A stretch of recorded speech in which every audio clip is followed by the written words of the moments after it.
Hola, I'm Alicia Navarrete, and this is your Week in Yucatán Today, presented by Yucatán Today and La Jornada Maya. Every week, we bring you Yucatan's local news in under 10 minutes. Only local news, featuring news you can use and a quick summary of recent events. This week, red tide warning. An algal bloom threatens beachgoers and marine life in Yucatán.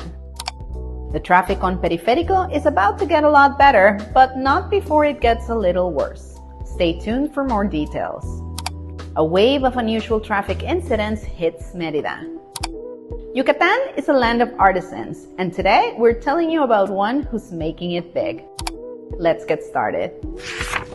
On Wednesday, the local Sinvestav Research Center confirmed the presence of a harmful algal bloom between Sisal and Progreso.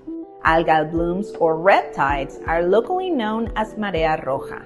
Locals had already been on the lookout for days, as reports of dead sea animals washing up on shore had been on the rise. It's important to understand that the algae themselves are not harmful. They are single-cell organisms that produce a good portion of the ocean's oxygen. However, when they bloom so abundantly, they create low oxygen areas where other marine animals can't breathe, leading to mass die-offs. In a statement, the Sinvestav Primary Production Lab warns that adequate wastewater management in coastal areas is the only long-term solution to improve and maintain the region's water quality. If you've ever been stuck in traffic on the Periférico trying to get to either Avenida García Lavín or La Isla Mall, we have some news for you, both good and bad. The good news is that this notoriously difficult intersection is being upgraded to allow for smoother transit, with more lanes and non-stop right turns in every direction.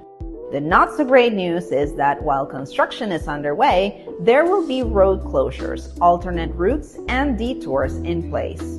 If this is part of your commute, be sure to plan for additional driving time for the foreseeable future. Just this week, a number of unusual traffic incidents have been widely shared on social media, reminding us all to be careful on the road.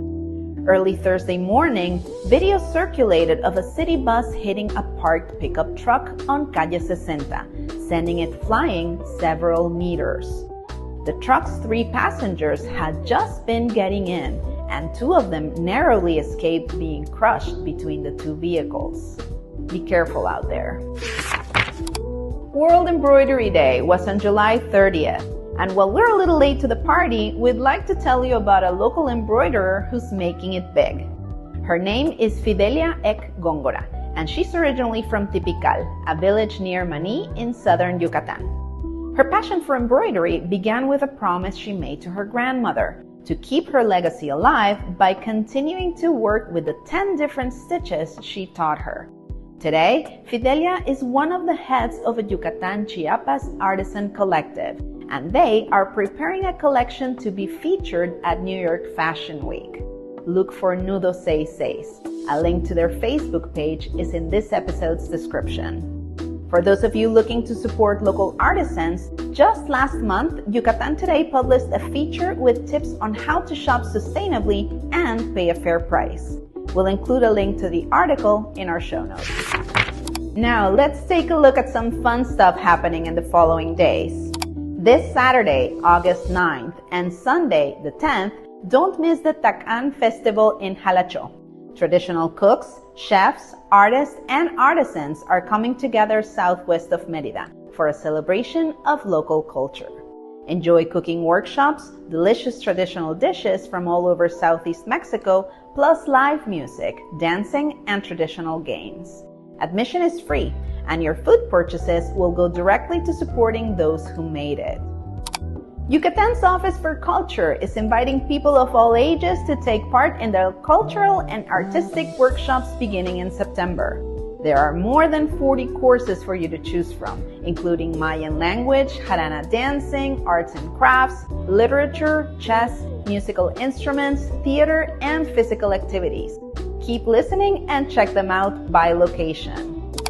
At La Ibérica in García Jiménez, Adults have until August 22nd to sign up for beginners Tai Chi, singing, Latin dancing, folk dancing, Mayan language, and chess. Call La Ibérica at 999-920-2420, Monday through Friday from 9 a.m. to 3 p.m. for more info. All the details will be in the show notes. At Secuni in Mejorada, children up to 12 years old can take up piano, guitar, violin, drums, creative writing, chess, theater, dancing, and many other activities to spark up their creativity. To sign up, contact Secuni Monday through Friday from 4 to 7 p.m. Finally, the Ricardo López Méndez Cultural Center in Cordemex offers workshops for all ages, from folklore and music for children to folk dancing, ballet, or trova music for adults. Contact them Monday through Friday from 8 a.m. to 6 p.m. for more details. And for more on these and other events, check out yucatantoday.com or find direct links in this episode's description. Each week, La Jornada Maya publishes a feature on one of the many native species that share the Yucatan Peninsula with us. Today, our spotlight shines on a little harmless reptile with a bad reputation. It is a great friend to have around, as it feeds on worms, leeches, and slugs. Yet, it is often killed on sight. We're talking about the redback coffee snake. This little snake only grows to be about 30 centimeters, or roughly a foot long. When it feels threatened, it can flatten its body against the ground, making itself appear thicker and more intimidating. Its body is a reddish-brown color, sometimes with black rings, and it has a black head with a yellow band around its neck.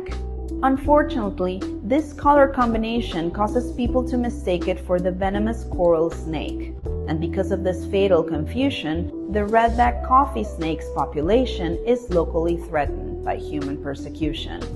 So the next time you see one, remember it's completely harmless and plays a very useful role in our gardens and ecosystem. Read more about the redback coffee snake by visiting lajornadamaya.mx and check out Yucatán Today's piece on Yucatan's scariest animals. Both pieces are linked in the show notes. That's your week in Yucatan today. We welcome your feedback, questions, and ideas. Get in touch with us at editor@yucatantoday.com. Your Week in Yucatan Today is jointly produced by Yucatán Today and La Jornada Maya. Make sure to subscribe, review, and recommend our podcast so we can continue to bring you a summary of Yucatan's local news in English. Yucatán Today is the Yucatan Traveler's Companion. Find our travel, culture, and food content at yucatantoday.com. La Jornada Maya is a print and digital newspaper with the most relevant information from the Yucatan Peninsula, Mexico, and the world. I'm your host, Alicia Navarrete. Thank you for joining us.